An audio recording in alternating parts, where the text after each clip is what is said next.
Hello students, good morning.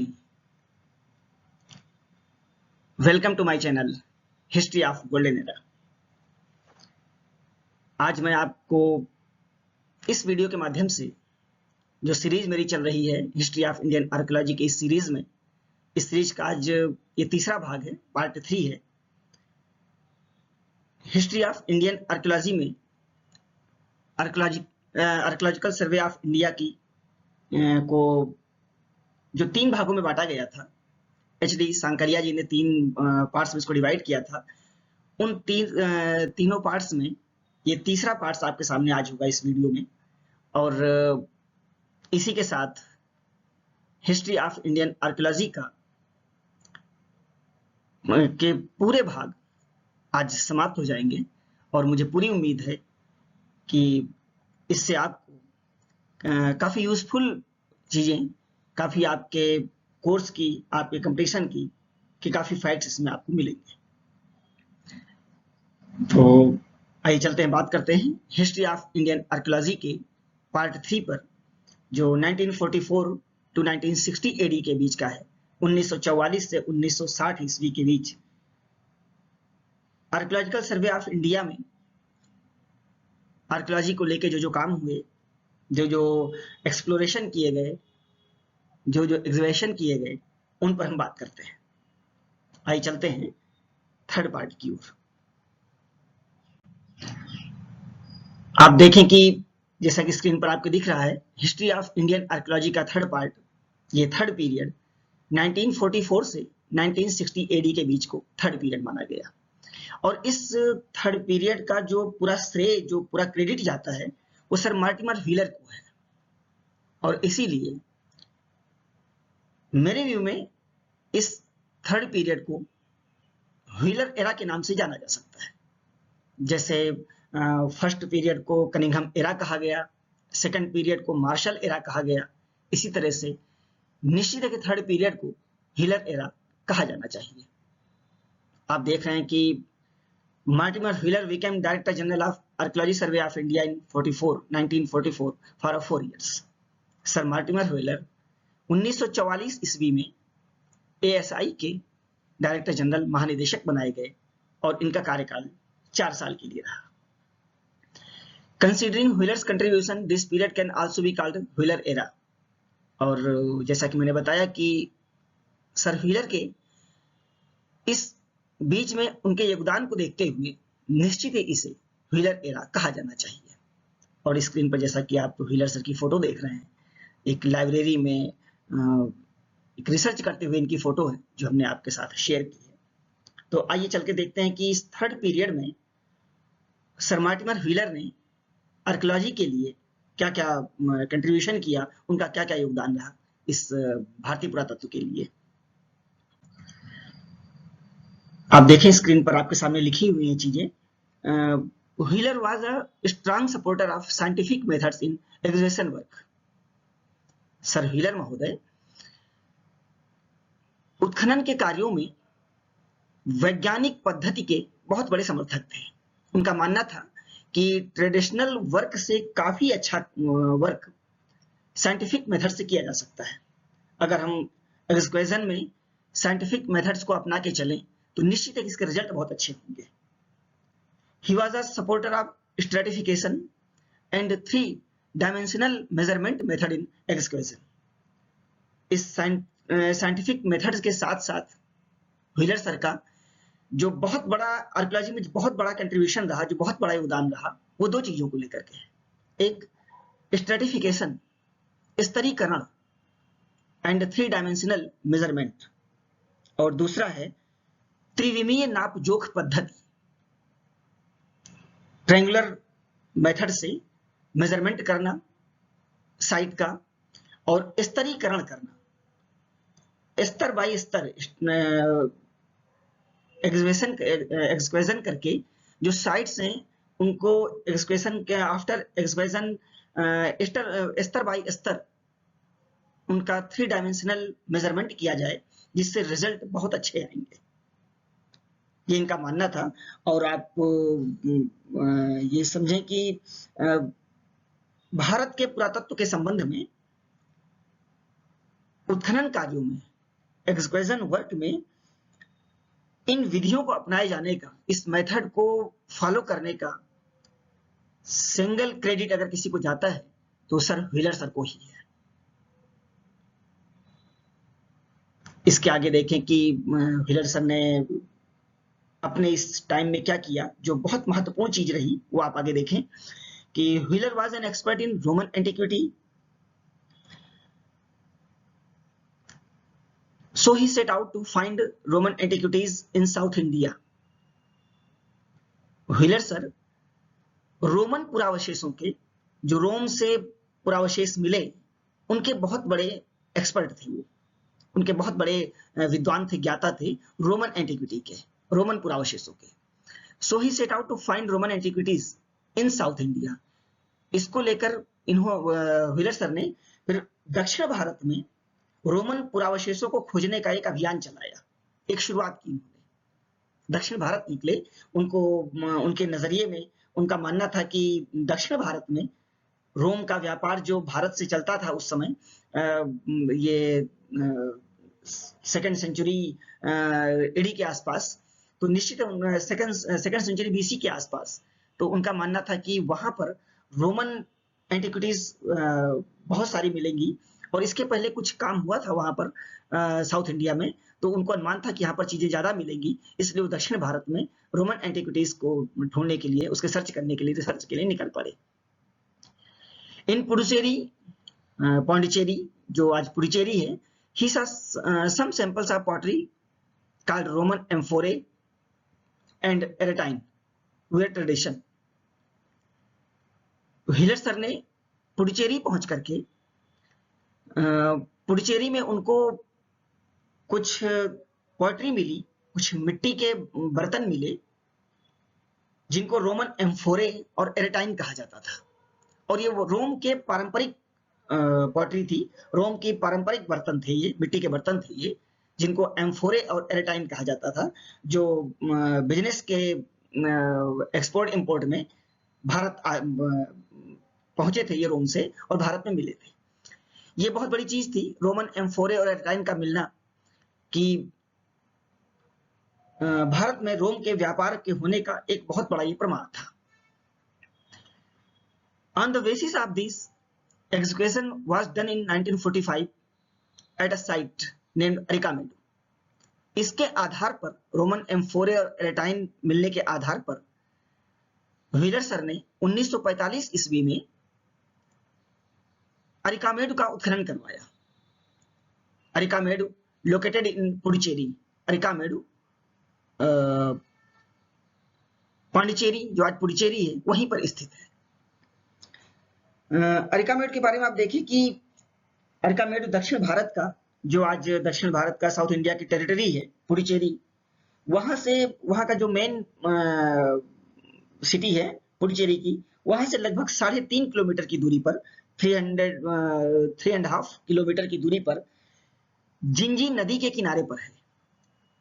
Gingee river के तट पर, जिंजी नदी के किनारे अरिकामेडु का ये आर्कियोलॉजिकल साइट वहां पर लोकेटेड है, स्थित है।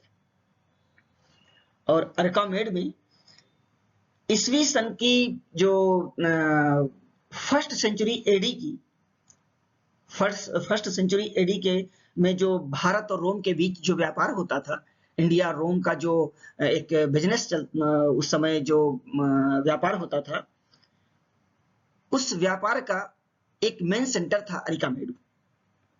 इसीलिए व्हीलर सर को लगा कि अरिकामेडु से हमें रोम की बहुत सी चीजें मिलेंगी, और वो इसमें सफल भी रहे। व्हीलर सर को अरिकामेडु के इस एक्सकवेशन में, इस उत्खनन में, उनको 3 प्रकार के मिट्टी के बर्तन मिले। जो पॉटरी मिली वो 3 टाइप्स की रही। एक, जैसा आपको बताया कि एरेटाइन वेयर, दूसरा एम्फोरे, और तीसरा रोलेटेड वेयर। ये जो एम्फोरे है, इसको आप देख रहे होंगे कि आप इसका नाम सुन रहे होंगे, एम्फोरे। एम्फोरा ये 2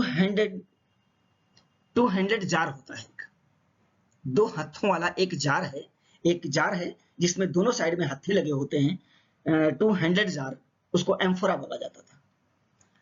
और इस एम्फोरा में रोम से ऑयल या वाइन भर करके भारत आती थी, तेल या शराब भर करके एम्फोरा में ही भर करके भारत को भेजी जाती थी। फर्स्ट सेंचुरी एडी में भारत के लोग रोम मेडेड वाइन के लिए बहुत इंटरेस्टेड रहते थे। रोम की बनी हुई शराब में बहुत रुचि रखते थे वो, इसलिए जब वो रोम मेडेड वाइन भारत मंगाते थे तो रोम के लोग इसी एम्फोरा में 2 हैंडेड जार में भर करके ही उस वाइन को भिजवाते थे। तो अरिकामेड से ये एम्फोरा मिलना एक बहुत बड़ा प्रमाण था रोम के व्यापार का। और अरिकामेड में रोम की कॉलोनीज भी के भी एक प्रमाण मिले हैं कि यहाँ पर उनकी कॉलोनियां भी बसी हुई थी। एरेटाइन एक बड़ा सा चौकोर एक बर्तन होता था, उसे एरेटाइन बोला जाता था। रोमन वाइन्स के बारे में आपने पढ़ा होगा, मौर्यन पीरियड में, मौर्यन एम्पायर, चंद्रगुप्त मौर्य, उनका बेटा बिंदुसार, जो सम्राट अशोक के फादर थे, बिंदुसार, उनके बारे में अगर उनका इतिहास जब आपने पढ़ा होगा, उनकी हिस्ट्री पढ़ी होगी, तो आपने देखा होगा कि एक क्लासिकल राइटर एथेनियस वो जिक्र करता है, वो एक लेटर कन्वर्सेशन का जिक्र करता है जो मौर्य रूलर बिंदुसार और सीरियाई रूलर एंटियोकस के बीच का लेटर कन्वर्सेशन है। उसमें वो लिखता है, एथेनियस निक्तिन लिखते हैं कि भारतीय शासक बिंदुसार ने सीरियाई शासक एंटियोकस से एक पत्र व्यवहार किया, एक लेटर कन्वर्सेशन किया, और उसमें उन्होंने सीरियाई शासक से 3 चीजों की मांग की थी। एक थी ड्राइड फिक्स, सूखी अंजीर, सोफिस्ट, दार्शनिक, और जो बड़ी चीज थी वो थी मीठी मदिरा, स्वीट वाइन्स। और जैसा कि आप एथेनियस निक्तिन का ये लेटर कन्वर्सेशन के बारे में आपने पढ़ा होगा, तो वहां पर ये पढ़ा होगा कि सीरियाई सम्राट एंटियोकस ने स्वीट वाइन्स और ड्राइड फिक्स तो भिजवा दिया, लेकिन सोफिस्ट को देने से मना कर दिया था कि दार्शनिक हमारे यहाँ बेचे नहीं जाते। तो इस लेटर कन्वर्सेशन में, एथेनियस के बताए हुए लेटर कन्वर्सेशन में आप देख रहे होंगे कि सम्राट बिंदुसार ने, मौर्य शासक बिंदुसार ने सीरिया से स्वीट वाइन्स, मीठी मदिरा की मांग की थी, यानी विदेशों से भारत में शराब मंगाई जाती थी। इसका एक प्रमाण ये लिटरेरी सोर्स भी है, और आर्कियोलॉजिकल सोर्सेस में, जो पुरातात्विक प्रमाण में, ये रोमन एम्फोरे हैं जो व्हीलर सर ने अरिकामेडू से प्राप्त किया था। इसके साथ आप देखें कि इन पॉटरी के साथ साथ रेड कलर्ड क्ले, लाल रंग के मिट्टी के बर्तन भी मिले। रोमन लैंप, रोम के बने हुए लैंप मिले। Roman bowls made of glass, Rome के कटोरे, कांच के बने हुए रोम के कटोरे भी यहां से मिले। Roman jewels and beads we are also found from the execution here. Rome के बने हुए रत्न, वहां के मनके भी यहाँ के उत्खनन से प्राप्त हुए। अरिकामेडू से इतनी सारी चीजें व्हीलर सर ने एक्सप्रेशन करके निकाली, और ये सिद्ध किया कि अरिकामेडू रोम का एक रोम और भारत के व्यापार का दक्षिण भारत में एक प्रसिद्ध केंद्र था, एक ट्रेड सेंटर था अरिकामेडू। आगे देखें, the excavation of Arikamedu will remain memorable in the history of archaeology of South India. दक्षिण भारत में अरिकामेडू की खुदाई से, वहां के उत्खनन से मिले हुए जो पुरावशेष हैं, वो भारतीय पुरातत्व के इतिहास में, दक्षिण भारत के पुरातत्व के इतिहास में एक बहुत बड़े प्रमाण रहे, और एक ऐसा माइलस्टोन रहे, ये मील के पत्थर साबित हुए कि ये हमेशा हमेशा के लिए याद किया जाएगा अरिकामेडू को। it became possible to determine the chronological order of the antiquities of South India of the first 2 century of Christ. आप देखें कि इसी से ही संभव हुआ ईसा के फर्स्ट सेंचुरी, ईसा की प्रारंभ की 2 शताब्दियों के दक्षिण भारत में के पुरावशेषों के तिथिक्रम का निर्धारण संभव हुआ। इस अरकामेडु के एक्सक्वेशन से, अरकामेडु के उत्खनन से जो रिमेन्स मिले, उनसे दक्षिण भारत में ईसा की फर्स्ट 2nd सेंचुरी की डेट डिसाइड करने में, chronological order of the antiquity of South India, दक्षिण भारत की डेट डिसाइड करने में बहुत बड़ा स्रोत रहा, बहुत बड़ा इसका सोर्स मिला और एक मील का पत्थर साबित हुआ वहां के क्रोनोलॉजिकल ऑर्डर को बनाने में, डेट को डिसाइड करने में, उसको निर्धारण करने का संभव हो सका, स्थिति को निर्धारण करने के लिए। आफ्टर दिस, इसके बाद got the ancient site named Brahmagiri, located in Chitradurga district of Karnataka, Mysore, excavated in 1947. इसके बाद व्हीलर सर ने 1947 ईस्वी में, ये आजादी का, भारत की आजादी का साल था, 1947 ईस्वी में कर्नाटक मैसूर के चित्रदुर्ग जिले में स्थित ब्रह्मगिरी का उत्खनन करवाया और वहीं पर another site named चंद्रवल्ली located in Chitradurga district, और वहीं मैसूर के पास चित्रदुर्ग जिले में स्थित चंद्रवल्ली का भी उत्खनन करवाया 1947 में ही। From where majority of coins of Satavahana dynasty found, Chandravalli से सातवाहन राजवंश के सिक्कों का, उनके क्वाइंस का एक ढेर वहां से मिला। ये बहुत बड़ी बात थी। आंध्र सातवाहन, पुराणों में सातवाहन राजवंश को आंध्र सातवाहन कहा गया। विदिशा से शुरू हुआ, मध्य प्रदेश के विदिशा से शुरू हुआ सातवाहन डायनेस्टी का एक राज्य दक्षिण भारत में आंध्र प्रदेश तक पहुंच गया। कुछ कारण रहे यहाँ से उत्तर भारत से दक्षिण भारत तक जाने में सातवाहन के, ये आपको सातवाहन डायनेस्टी की जब हिस्ट्री पढ़ेंगे वहां पर आप पढ़ेंगे। ये एक सोर्स था चंद्रवल्ली यहाँ से कि सातवाहनों ने आंध्र प्रदेश में, दक्षिण भारत में राज्य किया।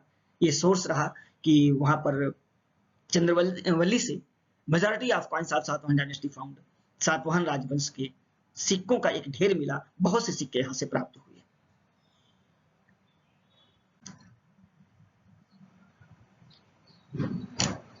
आगे देखें आपकी in 1945 a new post of joint director general, Sir Marshall के कार्यकाल में ही एग्जीक्यूशन और एक्सप्लोरर के अलावा और बहुत से काम एएसआई में किए गए। आर्कियोलॉजिकल सर्वे ऑफ इंडिया में कुछ एग्जीक्यूशन के अलावा भी बहुत से काम किए गए, जिनमें इन 1945 a new post of joint director general, एक नया पद बनाया गया, संयुक्त महानिदेशक का एक नया पद बना एएसआई में, and central archaeological advisory council was formed in archaeological survey of India. ASI में संयुक्त महानिदेशक के साथ साथ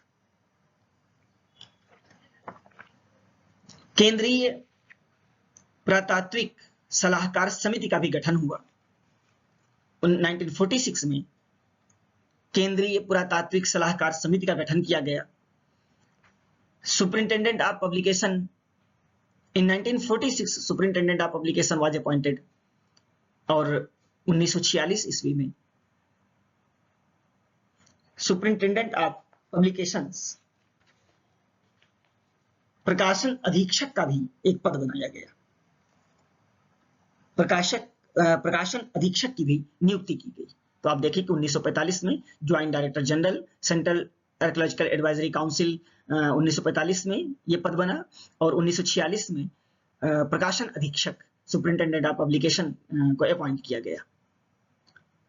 the inauguration of the National museum was completed in 14 अगस्त 1949, और 15 अगस्त 1949 को, आजादी वाले दिन 15 अगस्त 1949 को राष्ट्रीय संग्रहालय का भी उद्घाटन किया गया। राष्ट्रीय संग्रहालय के उद्घाटन का काम भी 15 अगस्त 1949 को पूरा हुआ। तो आप देखें कि मार्टिमर व्हीलर सर के कार्यकाल में ये एग्जीक्यूशन एग्जीक्यूशन और एक्सप्लोरर से हट के भी कुछ काम हुए और ये बड़े बड़े पद बने और राष्ट्रीय संग्रहालय की स्थापना हुई। ये आपके लिए कंपटीशन के लिए, जो कंपटीशन के एस्पिरेंट हैं उनके लिए ये इंपॉर्टेंट है, ये फैक्ट है। अब आगे बढ़ते हैं। After Wheeler in 1948 NP Chakravarti became the director general of ASI. Wheeler sir के बाद 1948 ईस्वी में एनपी चक्रवर्ती को एएसआई का महानिदेशक बनाया गया। The major event of his tenure is the establishment of the National Museum in Delhi. और इन्हीं के कार्यकाल में, अब जैसे आपने ऊपर देखा कि नेशनल म्यूजियम का जो उद्घाटन हुआ था वो व्हीलर सर के कार्यकाल का नहीं है, सॉरी, वो एनपी चक्रवर्ती सर के कार्यकाल का है। और ये एक बड़ा इवेंट रहा जो राष्ट्रीय संग्रहालय का, दिल्ली में राष्ट्रीय संग्रहालय की स्थापना होने का, एनपी चक्रवर्ती सर के कार्यकाल की। Doctor MS Vats became the director general of ASI in 1950। 1950 में एनपी चक्रवर्ती सर के बाद डॉक्टर माधव स्वरूप वत्स एएसआई के महानिदेशक बनाए गए। In 1951, Parliament passed the Ancient and Historical Monuments and Archaeological Site and Remains Act। और आप देखें कि एमएस वत्स, सर माधव स्वरूप वत्स के कार्यकाल में ही पार्लियामेंट में ancient and historical monuments and archaeological sites and remains act पास किया गया। एक बड़ा इवेंट था कि संसद में प्राचीन और ऐतिहासिक स्मारक तथा पुरास्थल एवं पुरावशेष के नाम का एक अधिनियम पास किया गया, एक कानूनी एक जामा पहनाया गया इसको, ये एमएस वत्स सर के टाइम में। Next, Amalanand Ghosh became the director general of ASI 1953। 1953 में अमलानंद घोष को एएसआई का डायरेक्टर महानिदेशक बनाया गया। In this time Kalibangan, Lothal, Ropar etc sites of Indus Valley civilization were discovered। और आप देखें कि अमलानंद घोष सर का कार्यकाल भी बहुत महत्वपूर्ण रहा कि इनके टाइम में ही इंडस वैली के जो बड़ी बड़ी साइट हैं, मेन साइट है भारत में, जैसे कालीबंगन, लोथल, राजस्थान का कालीबंगा, गुजरात का लोथल, गुजरात का रोपड़, ऐसे बहुत सी साइट्स हैं इंडस वैली सिविलाइजेशन की, सिंधु घाटी सभ्यता की, और उनको खोजने का, उनको एक्सप्लोर करने का और उनको एक्सक्वेशन का श्रेय, उसकी क्रेडिट अमलानंद घोष सर को ही जाता है। और आप देखिए कि आजादी के पहले जो हड़प्पा मोहनजोदड़ो की शुरुआत हुई थी और उसके बाद भारतीय पुरास्थलों में, इंडस वैली सिविलाइजेशन के पुरास्थलों में एक्सक्वेशन की शुरुआत अमलानंद घोष सर ने ही करवाई थी। इसके बाद बिटवीन 1950-52 1950 से 52 के बीच में Hastinapur mount situated on the banks of Ganga in Meerut district, Hastinapur टीला जो मेरठ जिले में गंगा नदी के किनारे पर स्थित है, doctor BB Lal sir got the education, doctor Brajvasi Lal sir के द्वारा यहां पर उत्खनन हुआ। और उस समय ब्रजवासी लाल सर एएसआई के डायरेक्टर जनरल थे और हस्तिनापुर की खुदाई में, बहुत वहां के एक्सकर्शन में, वो हस्तिनापुर कुरु का जो आपने 16 महाजनपदास के बारे में पढ़ा होगा, 16 महाजनपद में, उनमें कुरु महाजनपद एक फेमस महाजनपद था और हस्तिनापुर कुरु पांडवों की राजधानी थी। वहां के एक्सकर्शन से महाभारत टाइम के काफी कुछ रिमेन्स मिले और उसका श्रेय बीबी लाल सर को ही जाता है। इसके बाद आप देखें कि 1961 में 1961 में एएसआई के 100 साल पूरे हो गए। 100 years of establishment of Archaeological Survey of India were completed in 1961। 1961 में एएसआई के आर्कियोलॉजिकल सर्वे ऑफ इंडिया के 100 वर्ष पूरे हो गए।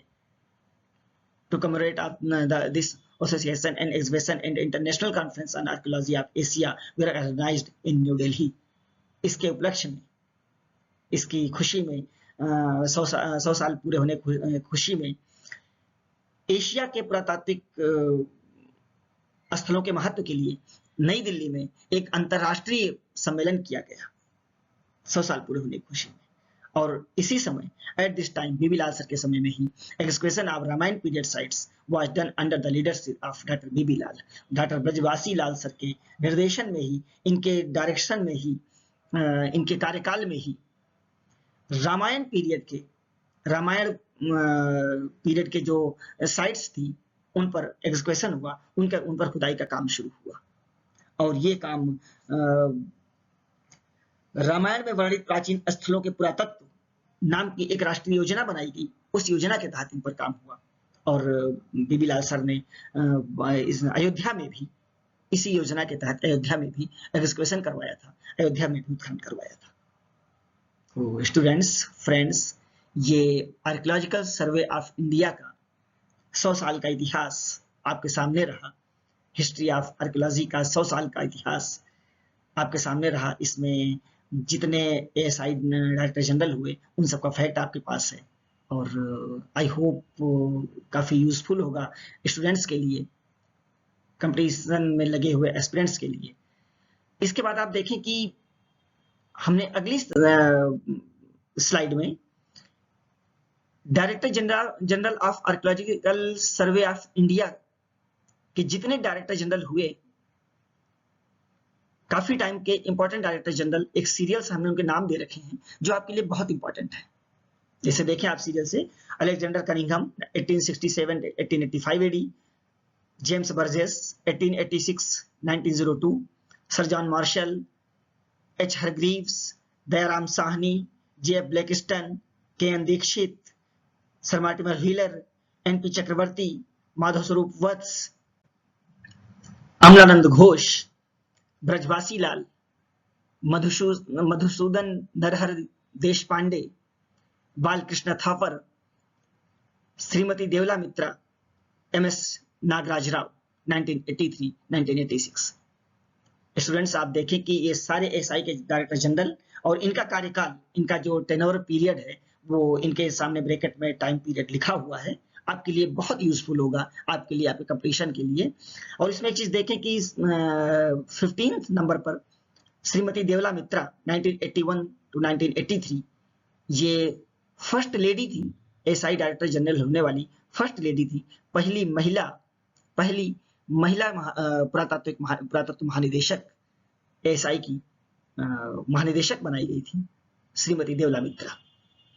तो आप फ्रेंड्स देखें कि स्टूडेंट्स कि आपको इस तीसरे भाग में भी आपके इंपॉर्टेंट की बहुत सी चीजें इसमें हैं, और मैं आशा करता हूं कि आपको मेरा ये history of archaeology, history of Indian archaeology की ये सीरीज आपको बहुत अच्छी लगी होगी, आपके लिए बहुत यूजफुल होगी। और मैं आपसे ये आशा रखता हूं कि अगर ये सीरीज आपको अच्छी लगी होगी तो आप निश्चित मेरे इस चैनल को लाइक करें, सब्सक्राइब करें, जिससे कि मेरे वीडियो आप तक पहुंच सकें, और मेरी ये जो कोशिश है वो आप तक एक यूजफुल रूप में आप तक पहुंचे। स्टूडेंट्स, इसके बाद मेरा जो वीडियो होगा, इसके ठीक बाद मेरा वीडियो दक्षिण भारत के चोल राजवंश, चोलास डायनेस्टी के एक ग्रेट रूलर थे, राजराज चोल।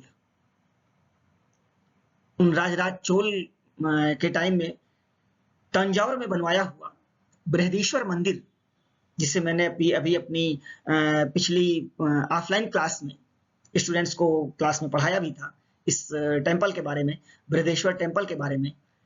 तो मेरे मन में आया कि उस टेंपल को, उस मंदिर के बारे में, उसका डिटेल्स मैं एक पीपीटी के माध्यम से अपने YouTube channel history of golden era के माध्यम से आप तक पहुंचाऊं।